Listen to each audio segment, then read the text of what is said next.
What if I told you that the gap between where you are and where you want to be isn't talent, luck, or connections, but something far more powerful and entirely within your control?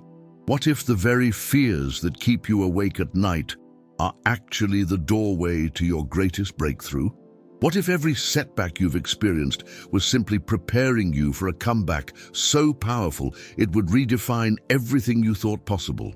What if the voice in your head telling you it's too late or you're not enough is the exact same voice that every giant in history had to silence before they changed the world? What if today, right now, in this very moment, you could flip a switch in your mind that would transform not just your circumstances, but your entire destiny? These aren't just questions, they're invitations to step into a reality most people never dare to explore. You see, there's a fundamental truth that separates those who merely survive from those who truly thrive, and it has nothing to do with where you were born, what school you attended, or how much money your family had. It's this: your external world is a perfect reflection of your internal world, and the moment you master your inner landscape, everything on the outside begins to shift in your favor.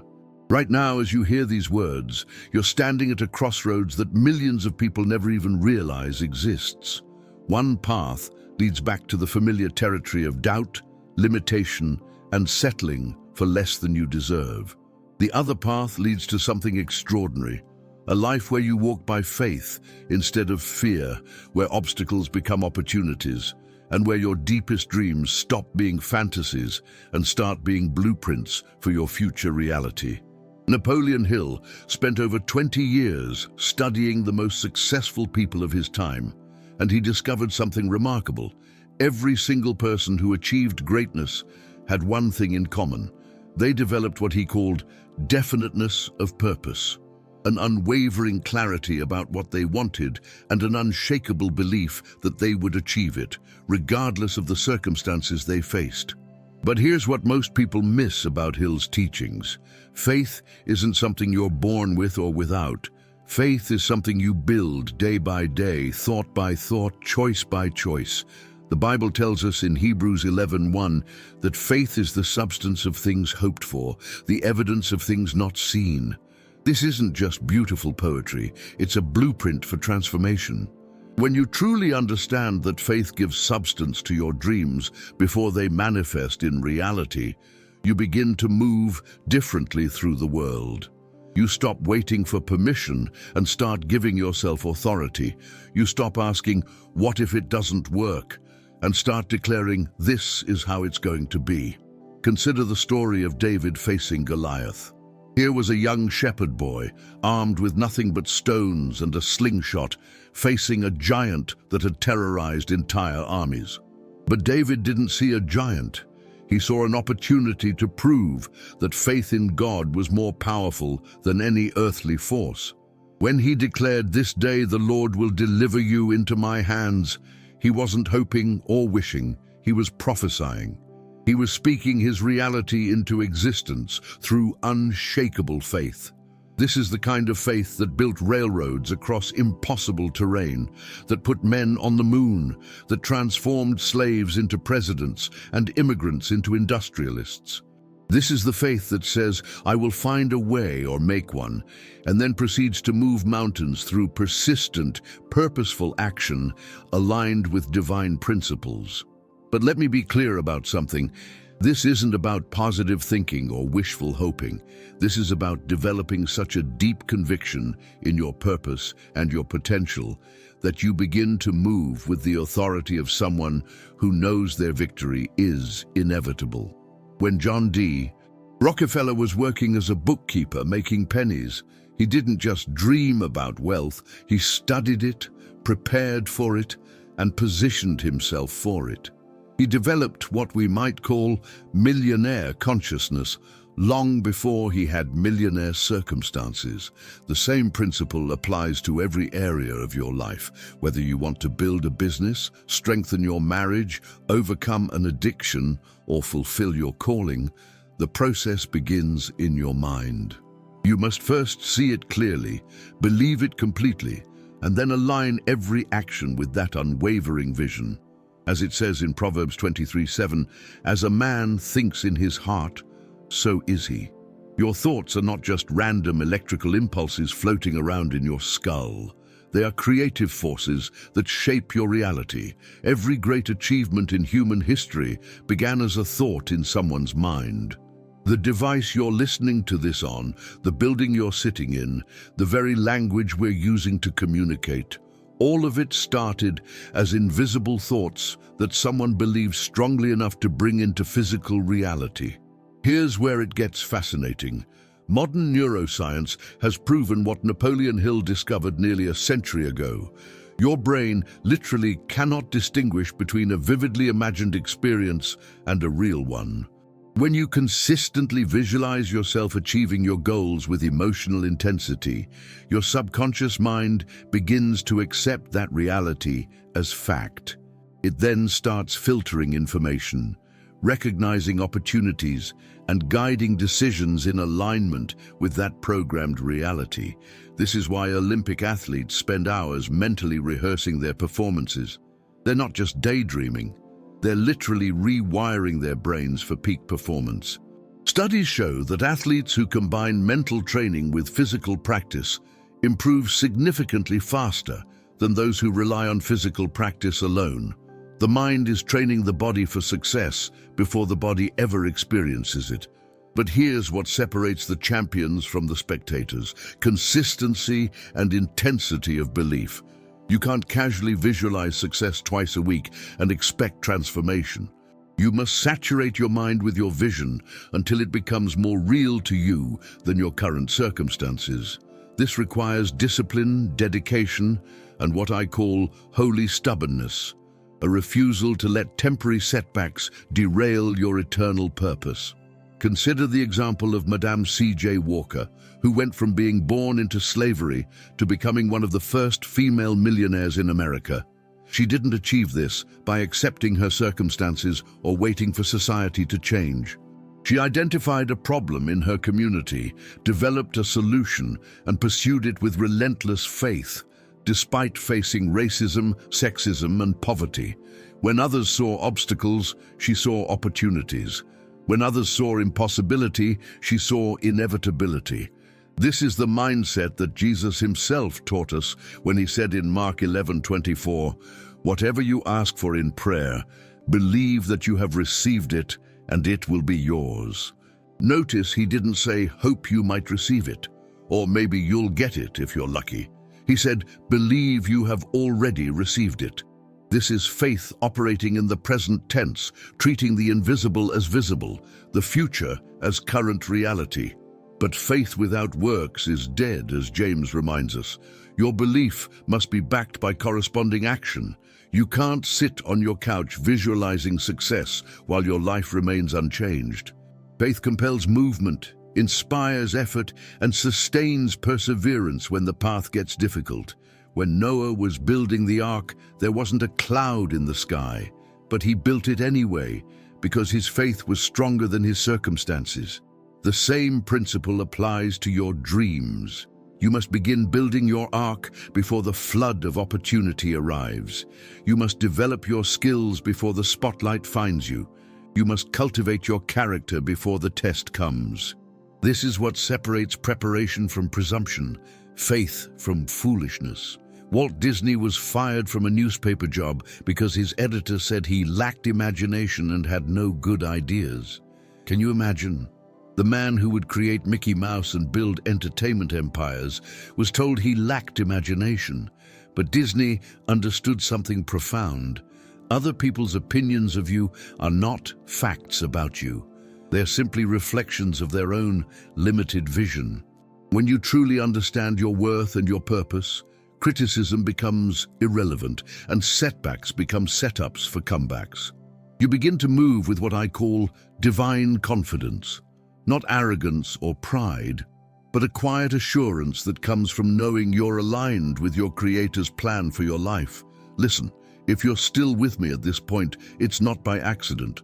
Something inside you recognizes truth when you hear it. Something inside you is stirring awake, perhaps for the first time in years. That stirring is your purpose, calling out to your potential, your destiny, demanding that you step up and step out of the comfortable mediocrity that's been suffocating your soul. I want you to know that finding this message, taking the time to listen, and opening your heart to these truths makes you part of something special. You're not just a passive observer of life. You're an active participant in your own transformation, and the fact that you're here right now tells me you're ready for something bigger, something better, something that will not just change your circumstances but change your legacy. If these words are resonating with something deep inside you, do me a favor, don't keep this to yourself. Share this message with someone who needs to hear it. Drop a comment below and tell me which part spoke to your heart the most. And if you haven't already, join our community by subscribing, because what we're building here isn't just a channel, it's a movement of people who refuse to settle for less than God's best for their lives. Now let's address the elephant in the room. You might be thinking, this all sounds great, but you don't know my situation. You don't know what I've been through, what I'm facing, or how impossible things seem right now. You're absolutely right. I don't know your specific circumstances, but I do know something even more important. I know that the same God who parted the Red Sea, who made the sun stand still, who raised the dead, is the same God who lives inside you right now. The problem isn't that God can't handle your situation. The problem is that most people have been taught to see problems as permanent and possibilities as impossible. We've been conditioned to accept limitation as normal and to view dreams as luxuries reserved for the lucky few.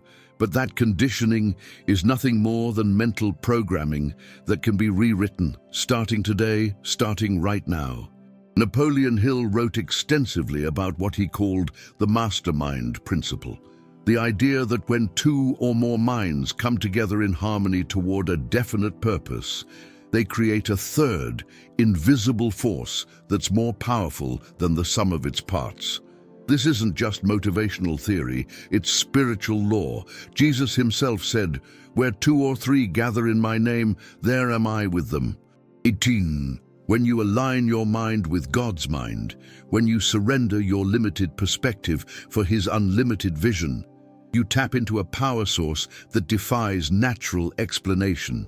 But here's what most people miss. This principle works in reverse as well. When you constantly surround yourself with negative people, limiting beliefs, and toxic environments, you create a mastermind of mediocrity that pulls you down to its level. You become the average of the 5 people you spend the most time with, so choose wisely. If you want to soar with eagles, you can't keep running with turkeys. This is why it's crucial to guard your mental and spiritual environment with the same vigilance you'd use to protect your home from intruders. What you allow into your mind through conversations, entertainment, and social media is either building you up or tearing you down. There's no neutral ground. You're either growing or dying, advancing or retreating, becoming more like Christ or more like the world. Consider the example of Joseph in the Bible. Sold into slavery by his own brothers, falsely accused by his master's wife, forgotten in prison for years, by every earthly measure, his situation looked hopeless. But Joseph understood something that his circumstances couldn't teach him. God's plans are not subject to human limitations. What men meant for evil, God intended for good. The very trials that seemed designed to destroy Joseph's destiny were actually positioning him for unprecedented promotion. Your setbacks are setups for comebacks. Your tests are preparations for your testimony. Your struggles are strengthening you for the success that's coming. But you'll only recognize this truth if you choose to see your circumstances through the lens of faith rather than fear. I want to share something with you that changed my entire perspective on adversity. Romans 8:28 says, "And we know that in all things God works for the good of those who love Him, who have been called according to His purpose." Notice it doesn't say some things or most things. It says all things. That includes your failures, your disappointments, your broken dreams, and your deepest wounds. None of it is wasted when it's surrendered to God's purposes. This doesn't mean that bad things are good or that pain doesn't hurt. It means that God is so powerful, so creative, so loving, that He can take the broken pieces of your life and create something beautiful, something that brings glory to His name and blessing to others. But this transformation requires your cooperation.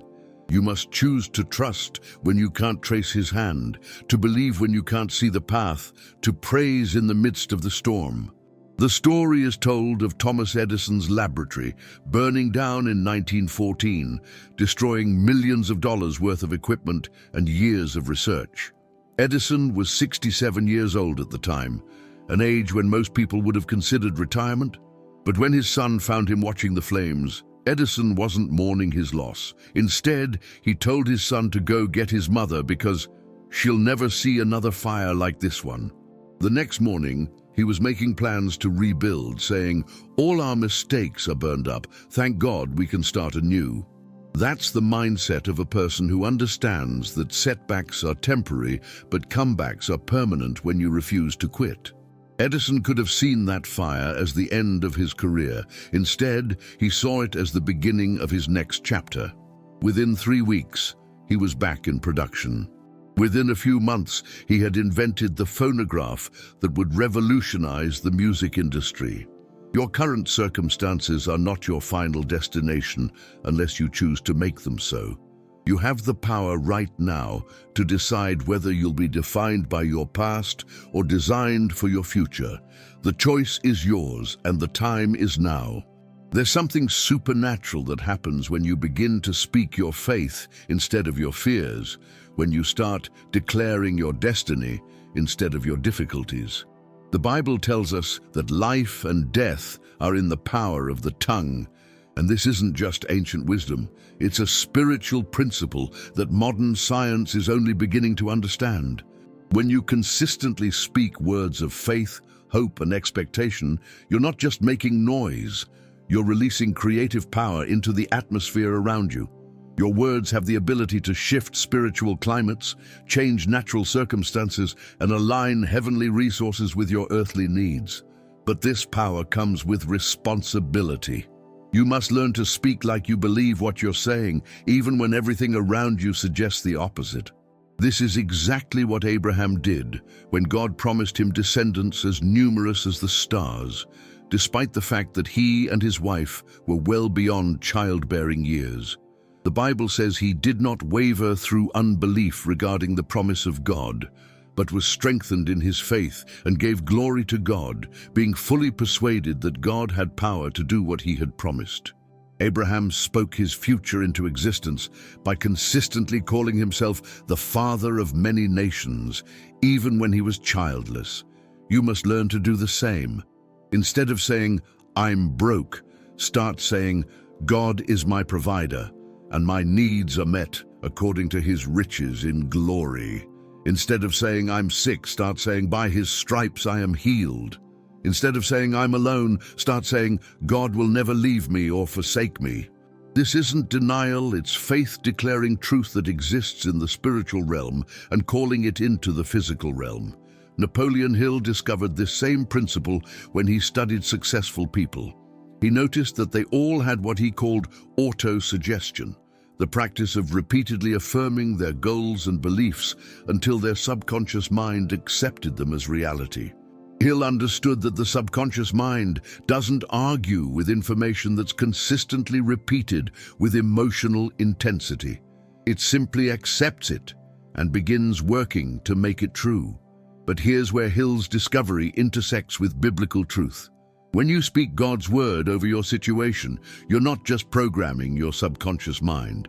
You're releasing God's power to work on your behalf. Isaiah 55:11 says, "So is my word that goes out from my mouth. It will not return to me empty, but will accomplish what I desire and achieve the purpose for which I sent it." This is why it's crucial that your words align with God's word. You can't speak defeat and expect victory. You can't declare limitation and expect expansion. You can't confess weakness and expect strength. Your words must match your desired outcome, and your desired outcome must match God's will for your life. Let me share with you the practice that revolutionized my own journey. Every morning, before I check my phone, before I read the news, before I engage with the day's challenges, I spend time declaring God's promises over my life. I don't wait until I feel like it or until circumstances improve. I do it especially when I don't feel like it and when circumstances look challenging. I declare that I am fearfully and wonderfully made. I declare that he who began a good work in me will be faithful to complete it. I declare that no weapon formed against me shall prosper. I declare that I can do all things through Christ who strengthens me. I declare that my steps are ordered by the Lord. I declare that goodness and mercy follow me all the days of my life. And here's what happens when you make this a consistent practice. Your faith grows stronger than your circumstances. Your vision becomes clearer than your problems. Your hope becomes more powerful than your fears. You begin to move through life with supernatural confidence because you know that greater is He who is in you than he who is in the world. But let me be honest with you about something. This isn't a magic formula or a quick fix. Building faith is like building muscle. It requires consistent exercise, proper nutrition, and time to develop. You can't expect to bench press 300 pounds on your first day at the gym, and you can't expect to move mountains on your first day of faith building. But if you stay consistent, if you keep showing up, if you keep speaking truth even when everything looks contrary, something amazing begins to happen. Your words start creating the very reality they describe.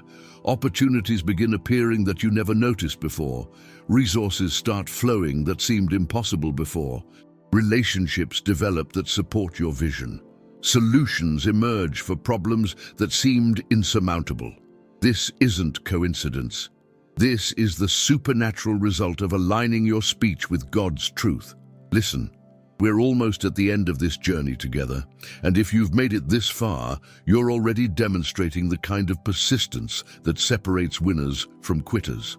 You're showing that you have what it takes to push through when things get challenging, to keep listening when others would have given up. I want you to know how proud I am of you for investing this time in your growth, for opening your heart to these truths, for believing that your life can be different. And because you've shown that level of commitment, I want to invite you into something special. Subscribe to this channel not just for more content, but because you're becoming part of a family of believers who refuse to accept mediocrity. Share your story in the comments below. Tell us about a time when faith carried you through an impossible situation. Ask questions about anything we've discussed. Suggest topics you'd like us to explore together. This isn't just my ministry, it's our community, and your voice matters. As we reach the culmination of this transformational journey, I want to leave you with the most important truth you'll ever hear. You were not created for ordinary. You were designed for extraordinary. You were formed by the hands of the Creator of the universe for purposes so magnificent that they can only be fulfilled through supernatural grace, divine power, and unwavering faith. The enemy of your soul wants you to believe that you're average, that your dreams are too big, that your background disqualifies you from your destiny. But that's a lie from the pit of hell. The same God who chose David, a shepherd boy, to become king, chose you for greatness before you were even born. The same God who used Moses, a man with a speech impediment, to deliver an entire nation has equipped you with everything you need to fulfill your calling. Your past doesn't determine your future unless you allow it to. Your present circumstances don't define your potential unless you accept them as permanent. Your current limitations don't dictate your ultimate destination unless you surrender to them as final. You have the power right now, today, to decide that enough is enough and that you're ready to step into the fullness of what God has prepared for you. But this requires a level of courage that most people never develop. It requires the courage to believe when others doubt, to stand when others fall, to speak when others remain silent, to move when others stay stuck. This is the courage that Daniel displayed when he chose to pray despite the death decree. This is the courage that Esther demonstrated when she risked her life to save her people. This is the courage that Paul and Silas showed when they praised God in prison at midnight. And here's what happened in each of these cases. God showed up in supernatural ways. The lions' mouths were shut. The decree was reversed. The prison doors were opened by an earthquake. When you demonstrate faith-filled courage in the face of impossible circumstances, you invite heaven to intervene on your behalf. Napoleon Hill understood this principle when he wrote about what he called the secret. He discovered that every person who achieved great success had learned to harmonize their thoughts, emotions, and actions with their desired outcome. They didn't just think about success, they felt it, believed it, and acted on it with unwavering conviction. They literally became what they wanted to achieve before they achieved it. This is the secret that Joseph understood when he interpreted Pharaoh's dream and was promoted from prisoner to prime minister in a single day.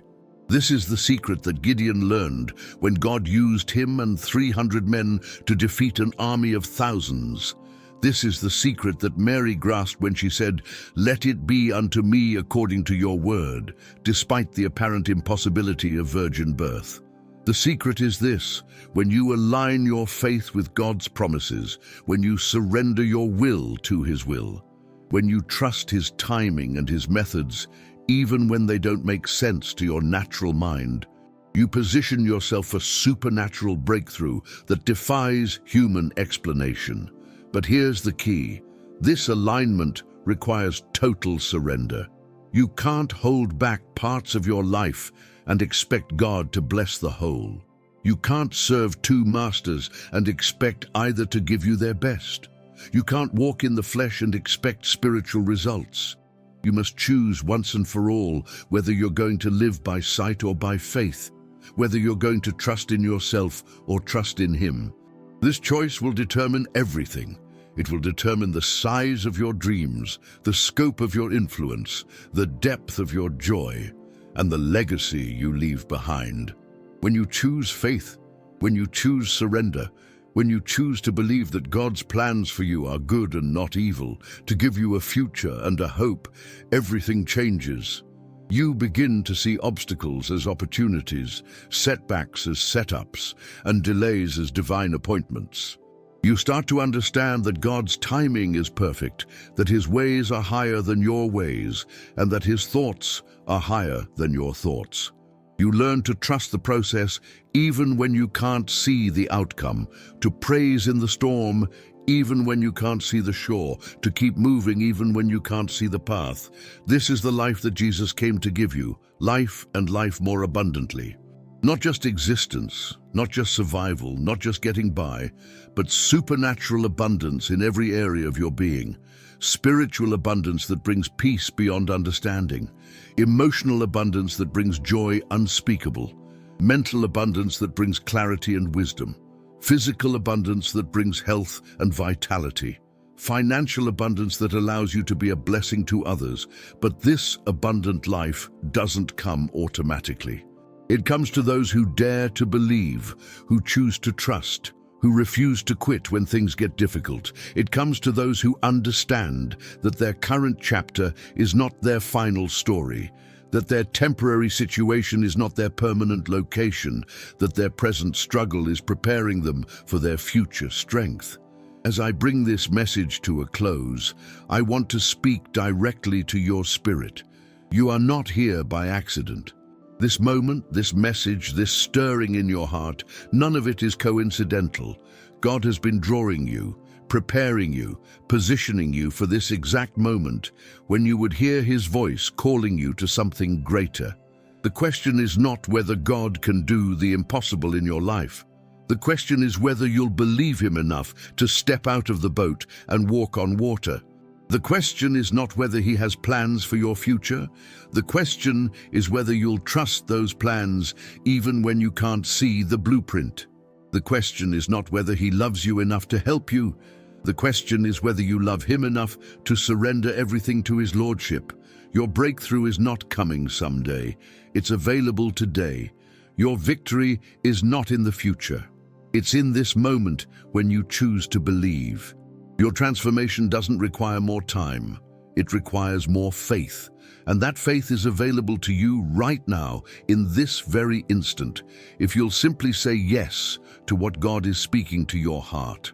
So I challenge you, I dare you, I invite you to step across the line from doubt to faith, from fear to courage, from ordinary to extraordinary. The life you've always dreamed of is waiting on the other side of that decision.